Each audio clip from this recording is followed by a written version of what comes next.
पैसा संभालना, money manage करना, इन्वेस्टिंग करना कोई बच्चों का खेल नहीं है। ये हमारे इंडियन पेरेंट्स बहुत अच्छे तरीके से हमें समझाते हैं। लेकिन यहाँ पर अगर आप बिगिनर हैं, अगर आप अपने 20s में हैं, अगर आप अभी पैसा कमाना शुरू कर चुके हैं, अगर आप अभी मनी मैनेज करना सीखना चाहते हैं, या फिर अगर आप अपने अर्ली स्टेज में पैसे को इन्वेस्ट किस तरह से किया जाता है, मनी इन्वेस्ट कहाँ पर करनी चाहिए, किस तरह से करनी चाहिए, कैसे करनी चाहिए, वो सीखना चाहते हैं, तो ये एपिसोड सिर्फ और सिर्फ आपके लिए ही होने वाला है। यहाँ पर हम 6 चीज़ों की 6 ऐसी टिप्स बताने वाले हैं जो कि आपके ऊपर पूरी तरह से अप्लाई होती है। और यहाँ पर अगर आप अपने 20s में हैं, अगर आप अपने जिंदगी के अर्ली स्टेज में हैं जहां पर आप पैसे को समझना शुरू करते हैं, पैसा कमाना शुरू करते हैं, तो ये एपिसोड आपके लिए है। यहां पर 6 टिप्स हैं। कौन सी 6 टिप्स है? सबसे पहले इन्वेस्टमेंट स्ट्रेटजीज की बात करेंगे। 6 इन्वेस्टमेंट स्ट्रेटजीज की बात करेंगे। सबसे पहले बात करते हैं स्टार्ट फ्रॉम योरसेल्फ। पैसे के मामले में, इन्वेस्टिंग के मामले में, या फिर मनी के मामले में, जब आप अपने अर्ली स्टेज में होते हैं, अपनी लाइफ के अर्ली स्टेज में होते हैं, तो शुरुआत खुद से होती है।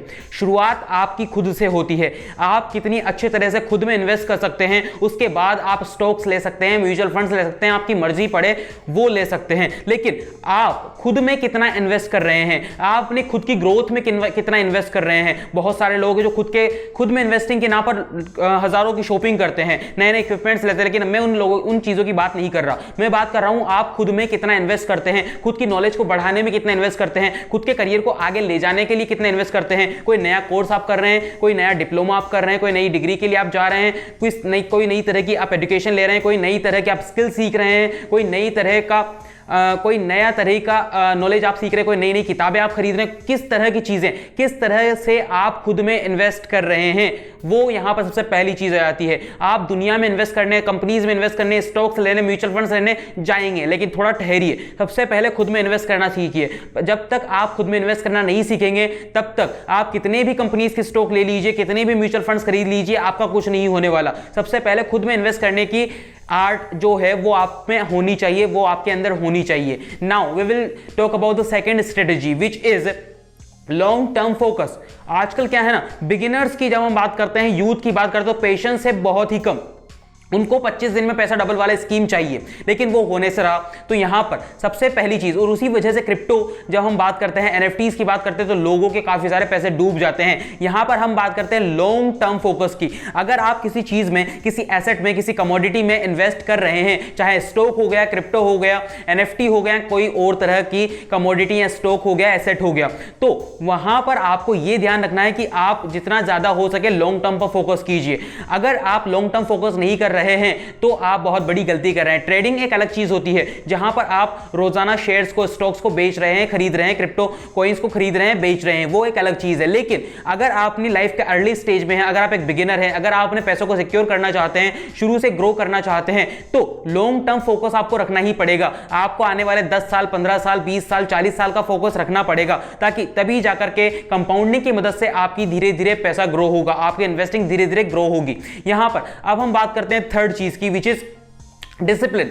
Discipline is the most important thing while we talk about investing. Investing ऐसी चीज है जो बहुत ज्यादा पेशेंस वाली चीज है। आपको धैर्य रखना पड़ेगा, धीरज रखना पड़ेगा। स्टॉक मार्केट को दिन में 10 बार खोल करके एप्लीकेशन को नहीं देखना है, क्रिप्टो एप्लीकेशन को दिन में 10 बार खोल करके नहीं देखना है। अगर आपने अपनी पूरी रिसर्च कर करके ढंग से एक जगह पैसा लगाया है तो उसको छोड़ दीजिए। उसको बार बार ऊपर नीचे करने की जरूरत नहीं है, उस चीज को बार बार देखने की जरूरत नहीं है। ये एक चीज आपको समझनी पड़ेगी। और वहीं आता है डिसिप्लिन, कि बहुत सारे लोग हैं जो क्रिप्टो खरीदते हैं, बहुत सारी क्रिप्टो खरीद ली, उसके बाद में भूल गए, उनका एड्रेस भी उनको नहीं पता बिटकॉइन का एड्रेस क्या था। बहुत सारे चीजें ऐसी हुई है पास्ट में, क्योंकि बिटकॉइन इतना ज़्यादा फेमस नहीं था, और जब फेमस हुआ तो लोगों को पता था कि मैंने तो उस टाइम 2011 में, 2015 में बिटकॉइन खरीदा था, अब मुझे तो एड्रेस ही नहीं पता। ये काफ़ी सारी चीज़ें होती है। जब स्टॉक्स की हम बात करते हैं तो स्टॉक्स में भी काफ़ी सारी चीज़ें होती है कि लोग इन्वेस्ट करते हैं, भूल जाते हैं, लोग इन्वेस्ट करते हैं, दोबारा ध्यान नहीं देते। वही चीज़ होती है कि आपको डिसिप्लिन के साथ, कंसिस्टेंस होकर के यहां पर इन्वेस्ट करना है, चाहे क्रिप्टो हो, चाहे म्यूचुअल फंड्स हो, चाहे स्टॉक्स हो, चाहे कोई और चीज हो। स्टॉक्स, म्यूचुअल फंड की हम बात करें तो आप एसआईपी कर सकते हैं, यानी सिस्टमेटिक इन्वेस्टमेंट प्लान, कि हर महीने आप इतने पैसे रेगुलरली वहां पर आपके बैंक अकाउंट से कट जाएंगे। ये चीज आप यहां पर कर सकते हैं। लेकिन क्रिप्टो की बात करें, म्यूचुअल फंड्स की बात करें, स्टॉक्स की बात करें, एनएफटीज की बात करें, तो यहां पर आप पर मंथ या पर ईयर अपने हिसाब से एक अमाउंट, एक लिमिटेड अमाउंट यहां पर इन्वेस्ट कर रहे हैं खुद के अकाउंट से जो पैसे जा रहे हैं, तो यहां पर कोई देरी नहीं हो रही। आप ये नहीं करें कि एक बार आपने 1 लाख रुपए इन्वेस्ट किए और 3 साल तक आप अब कुछ इन्वेस्ट कर ही नहीं रहे।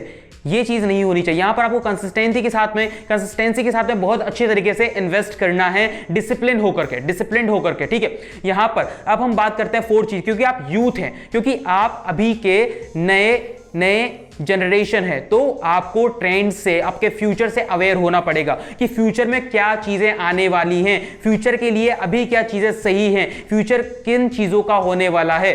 इलेक्ट्रिक गाड़ियां, ईवीज, इनका फ्यूचर होने वाला है। American tech companies, Indian tech companies का फ्यूचर होने वाला है। क्रिप्टो का फ्यूचर होने वाला है। एनएफटीज का फ्यूचर होने वाला है। मेटावर्स का फ्यूचर होने वाला है। ब्लॉकचेन का फ्यूचर होने वाला है। डेवलपमेंट का फ्यूचर होने वाला है।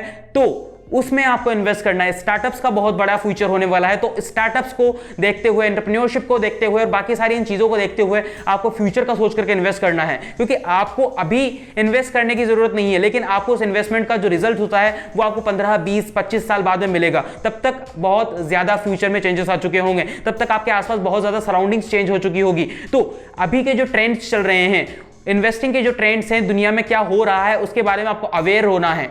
फाइनेंसेस किस तरह से काम करते हैं उसके बारे में आपको अवेयर होना है, और फ्यूचर में कहां पर वो जाने वाले हैं, फ्यूचर में क्या एसेट क्लास बनने वाले हैं, फ्यूचर में किस तरह की कमोडिटीज आने वाली हैं, कौन सी कमोडिटीज जाने वाली हैं, उन सब के बारे में धीरे धीरे आपको नॉलेज होनी चाहिए। तो इस तरह से आपको अवेयर रहना है ताकि आप उस हिसाब से इन्वेस्टिंग कर सके और आपका पैसा बहुत बढ़िया तरीके से ग्रो हो, बाकी लोगों के कंपैरिजन में बहुत अच्छे तरीके से ग्रो हो। यहां पर अब हम बात करते हैं 5th चीज की, वो है बिल्ड अ बैलेंस्ड पोर्टफोलियो। होता क्या है ना कि यहां पर हम देखते हैं क्रिप्टो में बहुत ज्यादा प्रॉफिट है, और उसी प्रॉफिट के चलते हम सारा पैसा क्रिप्टो में लगा देते हैं। एनएफटीज बहुत ज्यादा हैं तो एनएफटीज में लगा दिया। लॉन्ग टर्म क्या हम सोचते नहीं है, और दूसरी चीज क्या है कि हम अलग अलग चीजों में इन्वेस्ट करना भूल जाते हैं। ये होती है सबसे बड़ी चीज। बैलेंस पोर्टफोलियो किस तरह से बनाया उस पर हमने एक वीडियो बनाया, वो आप जाकर के देख सकते हैं, आपको आई बटन में देखने को मिल जाएगा। लेकिन अपना पोर्टफोलियो अलग अलग तरीके से बनाना चाहिए। आप अलग अलग तरीके से अपना पोर्टफोलियो बनाइए। कुछ परसेंट आपका इक्विटी में होगा, कुछ परसेंट आपका डेट में होगा, कुछ आपने क्रिप्टो में रखा, कुछ रियल एस्टेट में रखा, कुछ का आपने गोल्ड लिया, कुछ एफडी कराई। इस तरह से पूरा एक बैलेंस पोर्टफोलियो जब तक आपका नहीं बनता, तब तक आप उस रिस्क फैक्टर को नहीं समझ पाते, और तब तक आप एक गलत दिशा में जा रहे हैं। आप अपने बैलेंस पोर्टफोलियो को बनाने की दिशा में जाइए।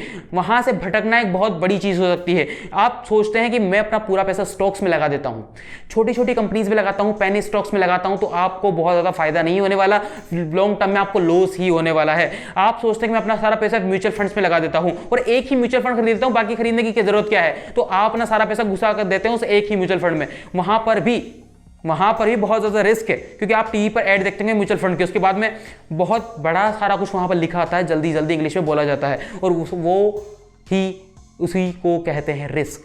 यहां पर आपको ये चीज समझनी होगी। अब हम बात करते हैं हमारी लास्ट टिप की, लास्ट स्ट्रेटेजी की, लास्ट ट्रिक की, वो है DYOR, यानी कि डू योर ऑन रिसर्च। किसी की नहीं सुनना है। जब फाइनेंसेस की बात आती है, जब आप मनी की बात करते हैं, जब आप इन्वेस्टिंग की बात करते हैं, तो बहुत सारे ज्ञान देने वाले लोग आ जाते हैं, बहुत सारे एक्सपर्ट्स आ जाते हैं, बहुत सारे फाइनेंशियल एडवाइजर्स आ जाते हैं, लेकिन सबसे पहले आपको उनको वैलिडेट करना है।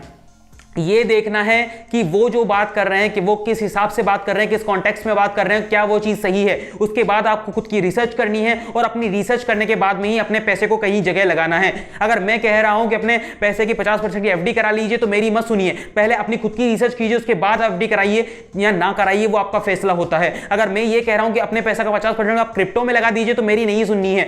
सबसे पहले अपनी खुद की रिसर्च करनी है, अपने खुद की रिस्क एपेटाइट देखनी है, अपने खुद के एसेट्स देखने हैं, और उसके बाद जाकर के ये फैसला लेना है कि मुझे क्रिप्टो में कितना % लगाना है या भी नहीं लगाना है। वो चीज आपको पता होनी चाहिए। तो सबसे पहले आपकी खुद की रिसर्च कहां आती है, जब फाइनेंसेस की बात आती है, पैसे की बात आती है, तो लोगों का आपको सुनना है, लेकिन अपनी खुद की रिसर्च सबसे पहले आपकी होनी चाहिए। अगर आप एक्सपर्ट्स का सुन करके जैसे जैसे वो बताते हैं वैसे ही आप करते रहते हैं, जैसे जैसे वो बताते हैं उनको फॉलो करते रहते हैं, तो फिर बाद में आप उनको ब्लेम करते हैं, और यही चीज होती है। उनकी सुनना है, अपनी रिसर्च करना है, उसके बाद में इन्वेस्ट करना है। ये चीज आपको पता होनी चाहिए। तो ये स्ट्रेटजीज हर एक बिगिनर के लिए है, ये स्ट्रेटजीज हर एक 20s वाले पर्सन के लिए हैं, जिसने अभी अभी अर्न करना शुरू किया है, जो अभी अभी इन्वेस्टिंग करना शुरू कर चुका है या फिर करने वाला है, उस हर पर्सन के लिए ये स्ट्रेटजीज होने वाली है। हम मिलते हैं ऐसे ही मनी मैनेजर के आपको ढंग के वीडियो में, तब तक के लिए बाय बाय।